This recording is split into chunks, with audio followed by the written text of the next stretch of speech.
Okay, so welcome to the ongoing series on parallel computing. Let's wrap everything inside the computer organization, and the today topic is core bottleneck and cache coherence.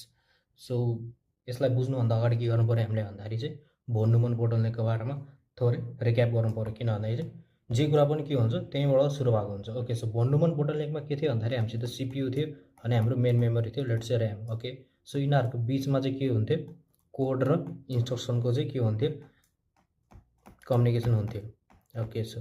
CPU चाहिँ एकदम fast भइदियो र memory चाहिँ के भइदियो अलिक slow भइदियो so यसले गर्दाखेरि चाहिँ के आयो कोड बोटलनेक आयो पहिला त यो मेन इस्युलाई होइन हामीले रिड्युस गर्नको लागि के इम्प्लिमेन्ट गर्यो बिचमा यो बिचमा चाहिँ हामीले के गर्यो भन्दाखेरि चाहिँ एउटा क्यास इम्प्लिमेन्ट गर्यो सो क्यास इम्प्लिमेन्ट गरिसकेपछि अब सिपियुले चाहिँ इच टाइम ऱ्यामलाई भन्दा इच टाइम के गर्ने भयो क्यासलाई चाहिँ रिक्वेस्ट गर्ने भयो किन क्यास अलिक सिपियुसँग नजिक हुन्छ र अलिकति फास्ट पनि हुन्छ ओके सो यसले गर्दाखेरि के हुने भयो एउटा यो कोड बोटलनेक चाहिँ एक हदसम्म के हुने भयो रिड्युस हुने भयो तर कम्प्लिटली के हुने भयो भने इलिमिनेट हुने भएन क्यास त इम्प्लिमेन्ट गरिदियौँ